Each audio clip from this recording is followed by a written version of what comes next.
विमल, पोलो, जोबा केसरी, हर पल मनाओ केसरी त्योहार। प्लीज जी राजपूत जी, आपको पूरी छूट है, मैं बोलूंगा नहीं बिल्कुल भी। आप अच्छे प्रवक्ता हैं। चलिए, थैंक यू सो मच। अब रुक जाइए ना, अब रुक जाइए।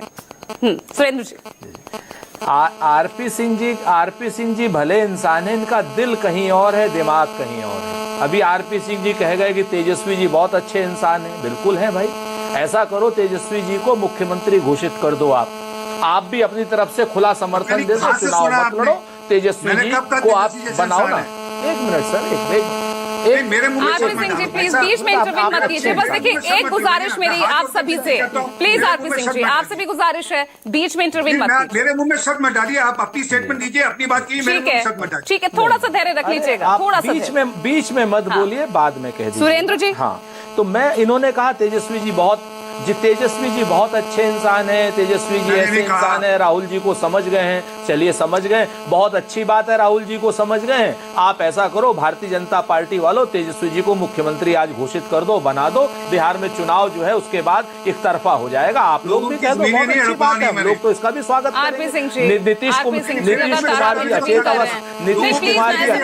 अवस्था में, नीतीश कुमार जी अचेत अवस्था में आ रहे तो लिख के रख लीजिए, लेकिन बीच में इंटरवीन मत कीजिए। जी नीतीश कुमार जी अचेत अवस्था में है। आज की डेट में तेजस्वी जी का युवा नेतृत्व है, और बिल्कुल आप कह दो, अच्छी बात है, बहुत बढ़िया बात है। खैर एनीवे, अब ये तो बात हो गई क्या आप हमारे यहाँ पानी में लाठी मारोगे तो पानी अलग नहीं होना है, नंबर 1। नंबर 2, पूजा जी बहुत धन्यवाद दूंगा आपको, बड़ी अच्छी आपने स्वस्थ बहस शुरू कराई है। ये जेनजी का जो मामला है ना, यहां पर बड़े अच्छे विद्वान पैनल, शीतल भाई भी बैठे हुए हैं, कंचना तो ही है।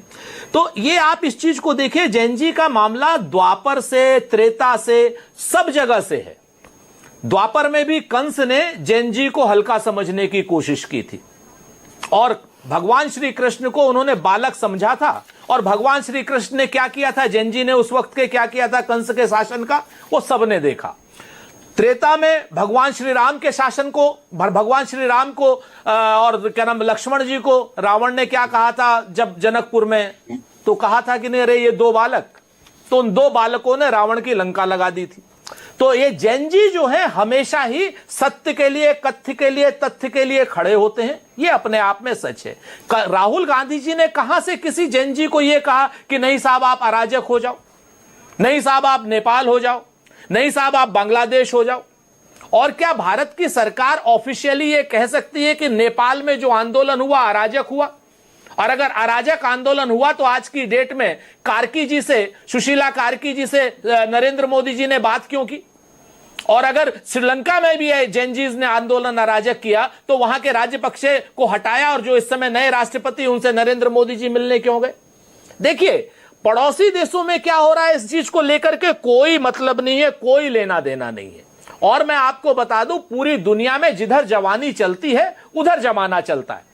आज की डेट में अगर जेनजी के अधिकार की चोरी हो रही है, उसके वोट की चोरी हो रही है, उसके अधिकार, उसकी नौकरियों की चोरी हो रही है। आज ही बिहार में जो अभ्यर्थियों के ऊपर लाठियां चली हैं, वो लाठियां सिर्फ इसीलिए तो चली कि पहले 1 लाख पद थे, आज की डेट में 26,000 पद ये लोग जो हैं सिर्फ वो कर रहे हैं, घोषित कर रहे हैं, और बाकी 74,000 पद कहां चले गए, गायब हो गए। नीतीश जी की जेब में चले गए कि मोदी जी की जेब में चले गए, या अमित शाह जी की जेब में चले गए, या वो कोई पद जो है घुसपैठिए ले गए जो अमित शाह जी के समय में बांग्लादेश से आए हैं या नेपाल से आए हैं, वो लोग ले गए हैं क्या? आज की डेट में जिस तरीके से भारतीय जनता पार्टी और उनके सहयोगी लोग अपने युवाओं को बेइज्जत करने की कोशिश कर रहे हैं। एक तरफ तो कहेंगे 15, क्या नाम, आपने बड़ी अच्छी याद दिलाई, एक तरफ तो कहेंगे कि 15 अगस्त के लाल किले से कि 1 लाख युवा आए राजनीति में, और दूसरी तरफ कह रहे हैं कि राहुल गांधी जी जो है जेनजी को भड़का रहे हैं। जेनजी को आप क्या समझे हैं?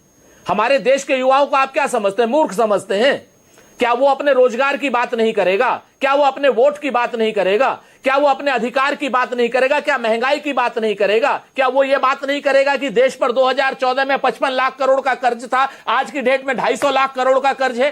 क्या वो ये बात नहीं कहेगा 2014 में 3 रुपए 32 पैसे लीटर जो था डीजल पर एक्साइज थी, और 32 रुपए आपने डीजल पर एक्साइज करके 40 लाख करोड़ की लूट करी? वो पैसे कहां चले गए? क्या वो जेनजी इस तरीके की बात नहीं करेगा कि साहब खराब जीएसटी इंप्लीमेंट करके देश से आपने 40 करोड़ रुपया लूटा, वो कहां चला गया? 250 लाख करोड़ और 80 लाख करोड़ का अगर आप जोड़ दीजिए तो 330 लाख करोड़ रुपए की लूट जो भारतीय जनता पार्टी ने की है, उसका जवाब अगर जेनजी मांगेगा, देश का युवा मांगेगा, तो आप उसको कैसे रोक सकते हैं? किसानों की फसल और किसानों की नस्ल, किसानों की एमएसपी, तीनों चीजों को खराब करने का काम अगर भारतीय जनता पार्टी की सरकार करेगी और कहेगी कि किसानों की आय हम 2022 तक दुगनी कर देंगे, तो वो जो किसान का बेटा है, जो जेनजी है, क्या वो अपनी फसल की एमएसपी नहीं मांगेगा? अपनी फसल और अपनी नस्ल को बचाने की बात नहीं करेगा? काले कानूनों को वापस लेने की बात नहीं करेगा? जब खराब जीएसटी से आप व्यापारियों के बच्चों को आप लूट रहे हैं, व्यापारियों के बच्चे जब सड़क पर आएंगे तो क्या उन व्यापारियों के बच्चे ये मांग नहीं करेंगे कि हमारे पापा से और जनता से आपने जो 40 लाख करोड़ की लूट की है उसका हिसाब दो? आप इन सब चीजों से घबरा रहे हैं, और जब वोट चोरी से आप घबरा रहे हैं तो आप विषयांतर कर रहे हैं। आप हमारे यहां के युवा को अराजक बता रहे हैं, यह पाप है, यह देशद्रोह है। भारतीय जनता पार्टी के लोग देशद्रोही कार्रवाई कर रहे हैं कि हमारे देश की जवानी को अराजक बताने की कोशिश कर रहे हैं। अरे भाई, वो तो यहाँ तक कह रहे हैं, वो तो यहाँ तक कह रहे हैं। सुनिए ना राजपूत जी सुनिए, आपके लिए तो ये तक कहा जा रहा है कि जो लोग कांग्रेस नेता राहुल गांधी और समाजवादी पार्टी प्रमुख अखिलेश यादव के घरों को भी ये आग लगा सकते हैं अगर नेपाल, बांग्लादेश, फ्रांस जैसी जो आगे यहाँ भड़क गई तो आप ही के घरों को जलाएंगे। बिल्कुल सही, मैं वही तो, हाँ, हम तो जानते हैं ना सुब्रत पाठक को। सुब्रत पाठक अपना घर बचा ले, कन्नौज से चुनाव हार गया। जब कन्नौज से चुनाव हारा तो उस वक्त से वो मानसिक संतुलन खो गया है। योगी जी का राज है उत्तर प्रदेश में, हम हैं तो विरोधी, लेकिन हाँ, आगरा में एक मानसिक चिकित्सालय है, उस चिकित्सालय में उसका इलाज फ्री होगा, चिंता ना करें सुब्रत पाठक भी। और जिस तरीके से ये लोग क्या नाम उत्तर प्रदेश सहित पूरे देश के युवाओं को भड़का रहे हैं, तो सुब्रत पाठक जैसे लोगों पर तो देश, तो मतलब वोट चोरी वाला दाव आपका चल नहीं पा रहा है क्या कि अब आप युवाओं का सहारा ले रहे हैं? सुरेंद्र राजपूत जी नहीं, हाँ, बहुत बढ़िया आपने सवाल किया।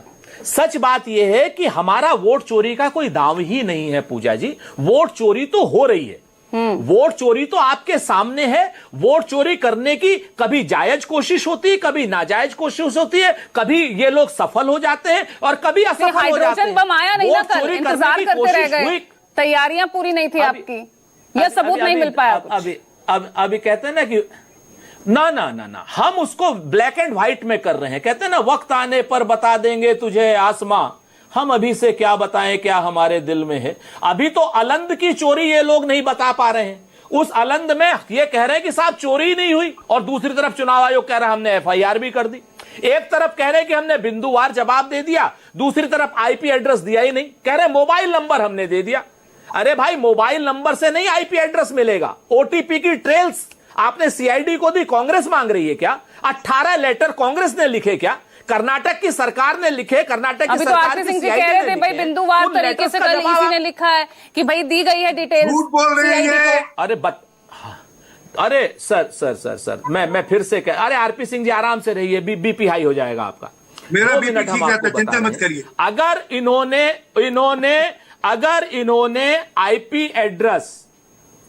एड्रेस ऑफ ओरिजिन और उसके बाद ओटीपी की ट्रेल्स दी हो, तो किस जगह पर ओटीपी की ट्रेल्स दी हैं ये बता दें, ये दिखा दें। लेकिन और बता दें कि हासिल क्या हो रहा है? महादेवपुरा का आपने खुलासा किया, वो उल्टा आप पर भारी पड़ गई, आपके शपथ पत्र आपके हस्ताक्षर पर आकर जो है वहीं पर अटक गया मामला।